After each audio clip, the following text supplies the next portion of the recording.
Hello everyone, welcome to my channel SM study spare. তো আজকে আমরা ভারতের সংবিধান বিষয়টি আলোচনা করব।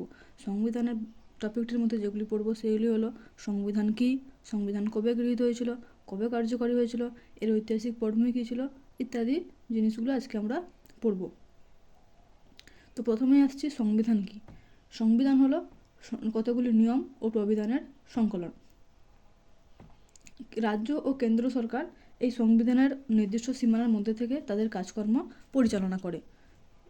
এরপরে আসছে সংবিধান হলো দেশের প্রধান আইন বা দেশের সর্বোচ্চ আইন, যা দেশের শাসন ব্যবস্থা, নাগরিকের অধিকার এবং মৌলিক নীতি নির্ধারণ করে। এরপর হলো সংবিধানের জনককে। সংবিধানের জনক হলেন ডক্টর BR আম্বেদকর। সংবিধানের অভিরক্ষক বা রক্ষাকর্তাকে, সংবিধানের অভিরক্ষক বা রক্ষাকর্তা হলো সুপ্রিম কোর্ট।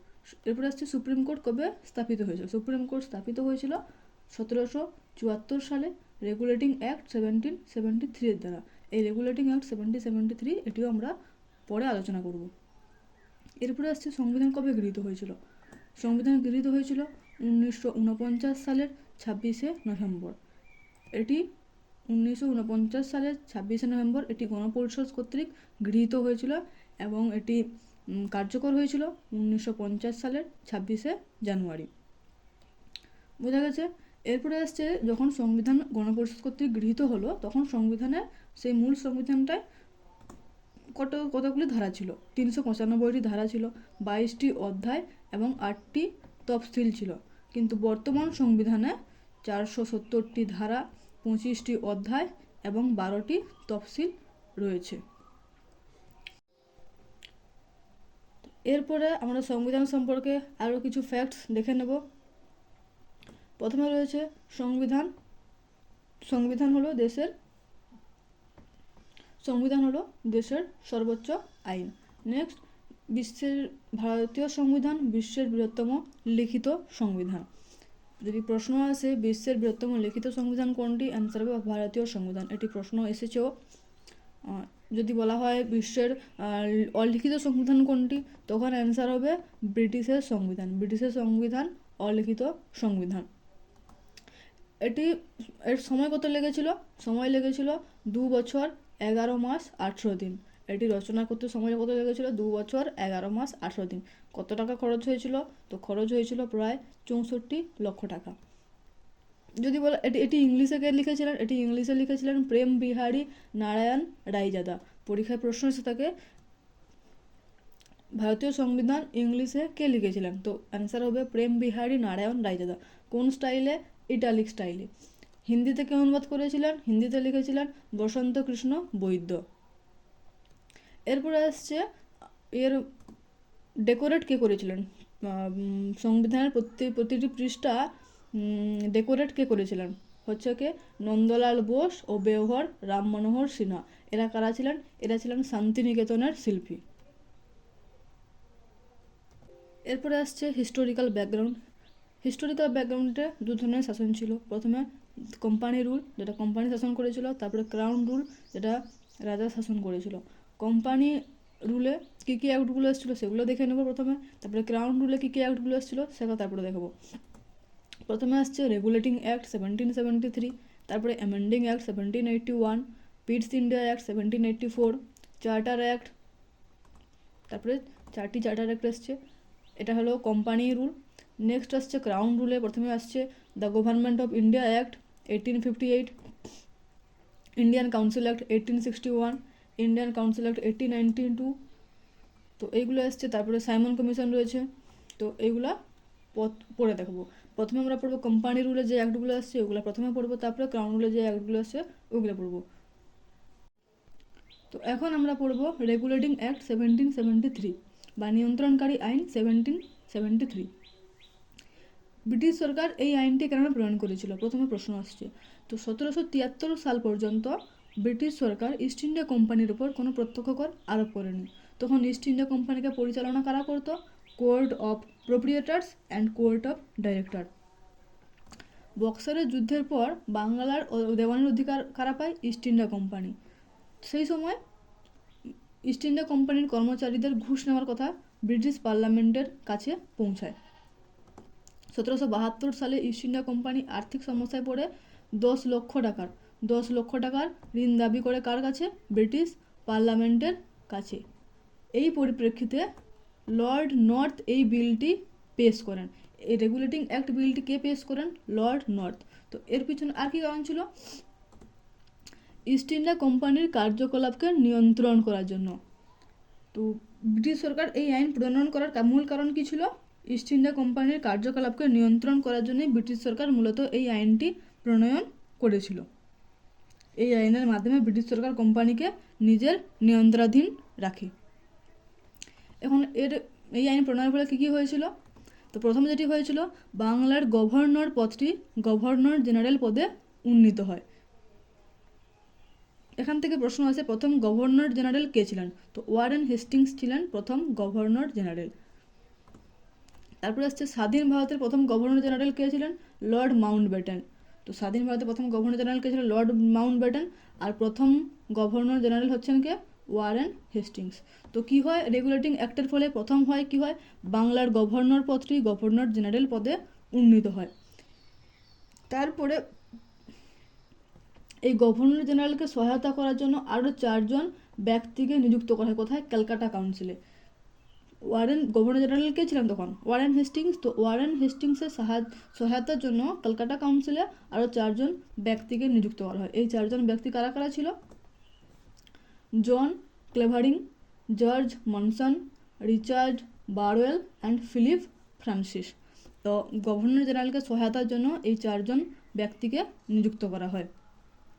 এরপর কি হয়, বোম্বাই ও মাদ্রাজ প্রেসিডেন্সিকেও বাংলার অধীনে করা হয়। অর্থাৎ বোম্বাই ও মাদ্রাজ প্রেসিডেন্সি তখন কার অধীনে? বাংলার অধীনে। বাংলার গভর্নরকে? Warren Hastings. তো এক কথায় বোম্বাই ও মাদ্রাজ প্রেসিডেন্সিকে কে শাসন করছিল? Warren Hastings.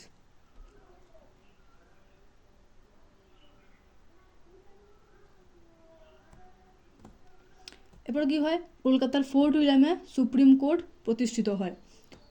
পরীক্ষার প্রশ্ন থাকে কলকাতার ফোর্ট উইলিয়ামে সুপ্রিম কোর্ট প্রতিষ্ঠিত হয় কোন অ্যাক্টের দ্বারা? রেগুলেটিং অ্যাক্ট 1773 এর দ্বারা কলকাতার ফোর্ট উইলিয়ামে সুপ্রিম কোর্ট প্রতিষ্ঠিত হয়। সুপ্রিম কোর্টের সম্মতিতে গভর্নর জেনারেলকে নিয়ম, প্রবিধান ও অধ্যাদেশ প্রণয়নের ক্ষমতা দেওয়া হয়েছিল। আর কি, দ্বৈত শাসনের অবসান হয়েছিল রেগুলেটিং অ্যাক্টের দ্বারা। তো আশা করি এইটুকু তোমাদের সবার কাছে ক্লিয়ার। তোমরা চাইলে ভিডিওটির সঙ্গে সঙ্গে নোটস তৈরি করতে পারো। তো রেগুলেটিং অ্যাক্টেরও কিছু ত্রুটি ছিল। ত্রুটিগুলো কী কী আছে? তো সেগুলি হচ্ছে, গভর্নর জেনারেলের ক্ষমতা যে ছিল, সেই গভর্নর জেনারেলের ক্ষমতা সীমিত করা ছিল। সুপ্রিম কোর্টের এখতিয়ার অস্পষ্ট ছিল, যার কারণে বিভিন্ন দ্বন্দ্বের সৃষ্টি হয়েছিল। আর কোম্পানির দুর্নীতি, যে কোম্পানির কর্মচারীরা যে ঘুষ নিত, তো এইটাও সম্পূর্ণভাবে নিয়ন্ত্রণ করা যায়নি।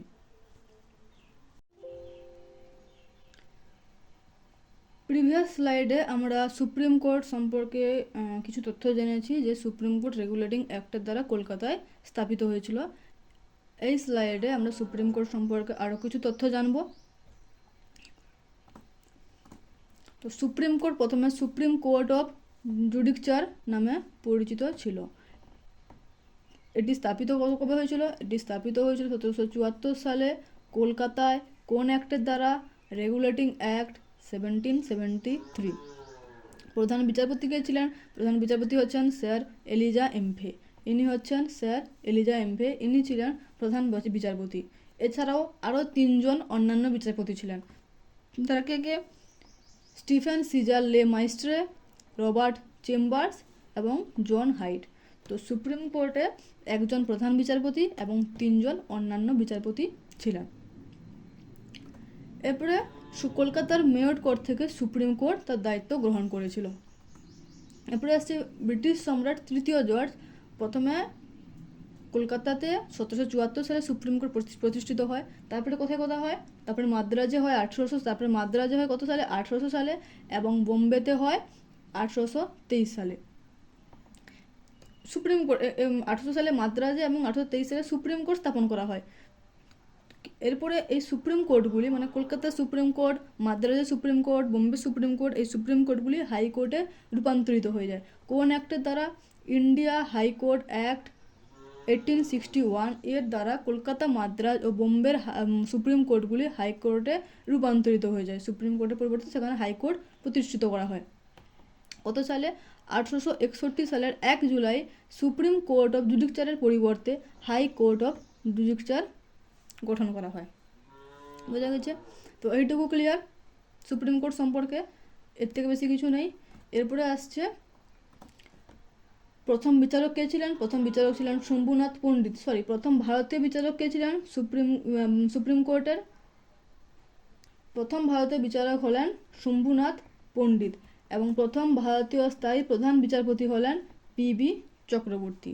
সুপ্রিম কোর্টের প্রথম প্রধান বিচারপতি কে ছিলেন? স্যার এলিজা ইম্পে এবং সুপ্রিম কোর্টের প্রথম ভারতীয় বিচারক কে ছিলেন? শম্ভুনাথ পণ্ডিত এবং প্রথম ভারতীয় স্থায়ী প্রধান বিচারপতি কে ছিলেন? পিবি চক্রবর্তী। তো এইটুকু হচ্ছে সুপ্রিম কোর্ট সম্পর্কে কিছু আরও তথ্য। আশা করি তোমাদের বোঝা গেছে, বুঝতে পেরেছ। এরপরে রেগুলেটিং অ্যাক্ট যে ত্রুটিগুলো ছিল সেই ত্রুটিগুলো সংশোধন করার জন্য আরেকটি অ্যাক্ট এসেছিল, কি? Amending act 1781। তো এখন আমরা পড়ব অ্যামেন্ডিং অ্যাক্ট 1781 বা সংশোধনী আইন 1781। এটি ব্রিটিশ সরকার কেন এনেছিল? রেগুলেটিং অ্যাক্ট যে ত্রুটিগুলো ছিল, যেমন সুপ্রিম কোর্টের এখতিয়ার স্পষ্ট ছিল না, কোম্পানি দুর্নীতি সম্পূর্ণ দূর করা যায়নি, এই ত্রুটিগুলি সংশোধন করার জন্য অ্যামেন্ডিং অ্যাক্ট এসেছিল। এটি সেটেলমেন্ট অ্যাক্ট বা বন্দোবস্ত আইন নামেও পরিচিত। এটি সেটেলমেন্ট অ্যাক্ট বন্দোবস্ত আইন নামে পরিচিত। এটি পাস কবে হয়েছিল? পাস হয়েছিল 5 জুলাই 1781 সালে। অ্যামেন্ডিং অ্যাক্টটি পাস হয়েছিল। এর উদ্দেশ্য কী কী ছিল? তো এর দেশের প্রথম উদ্দেশ্য হচ্ছে, বললাম 1773 সালে রেগুলেটিং আইনের ত্রুটিগুলি দূর করার জন্য এই অ্যাক্টটি পাস হয়েছিল। দ্বিতীয়ত, সুপ্রিম কোর্টের ক্ষমতাকে সীমিত করা হয়েছিল। এই অ্যাক্টের দ্বারা সুপ্রিম কোর্টের ক্ষমতাগুলিকে সীমিত করা হয়েছিল। সুপ্রিম কোর্টের এখতিয়ার থেকে রাজস্ব সংক্রান্ত বিষয়গুলি বাদ দেওয়া হয়েছিল। নেক্সট, সুপ্রিম কোর্টের বিরুদ্ধে অভিযোগ দূর করার জন্য একটি নতুন আদালতের ব্যবস্থা করা হয়েছিল। তারপরে আসছে সুপ্রিম কোর্ট ও গভর্নর জেনারেল কাউন্সিলের মধ্যে দ্বন্দ্ব নিরসন করা। এইগুলি ছিল অ্যামেন্ডিং অ্যাক্টের মূল উদ্দেশ্য।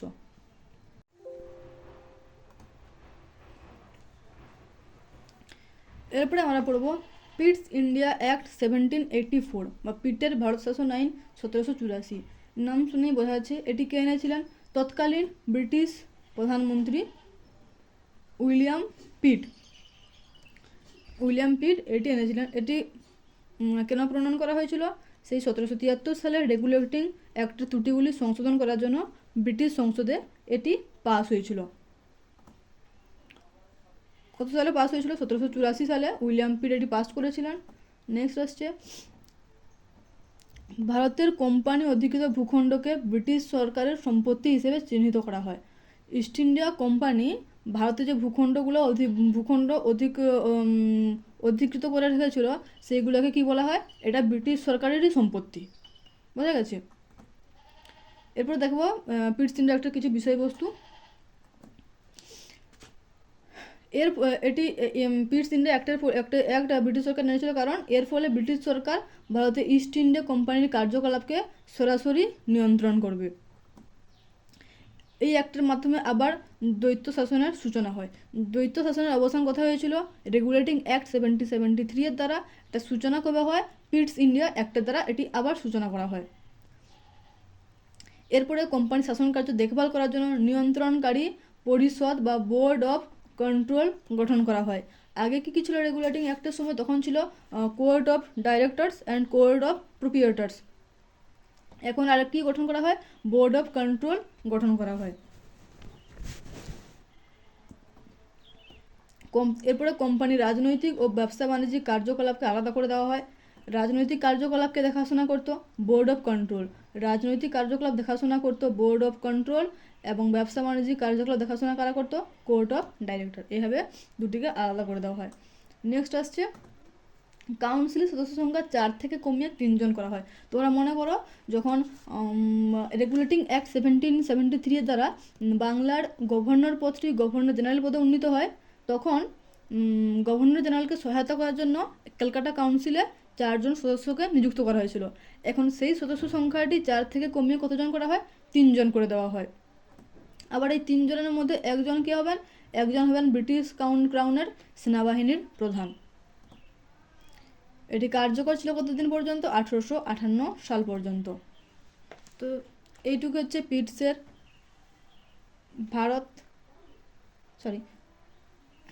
ভারত শাসন আইন এখানেই শেষ।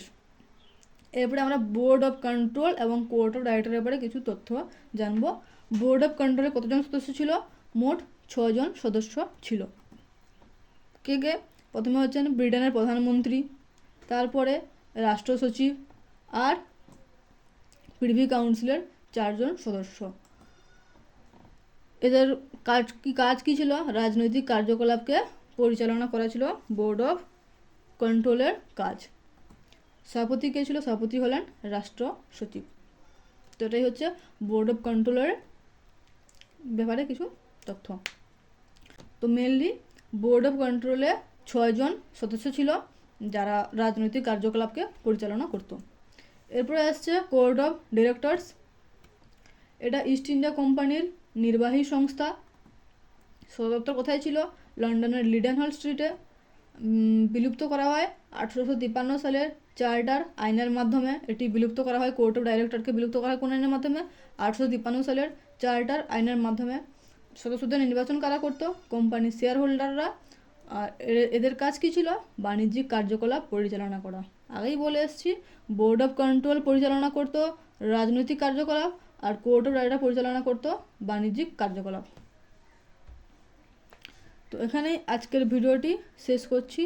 তোমাদের যদি ভিডিওটি ভালো লেগে থাকে তাহলে অবশ্যই লাইক, শেয়ার অ্যান্ড সাবস্ক্রাইব করে দিও। আজকের তোমাদের প্রশ্ন হচ্ছে, বক্সারের যুদ্ধ কত সালে হয়েছিল? কমেন্ট করে অবশ্যই জানিয়ে দেবে। Okay, tata, bye bye, thank you.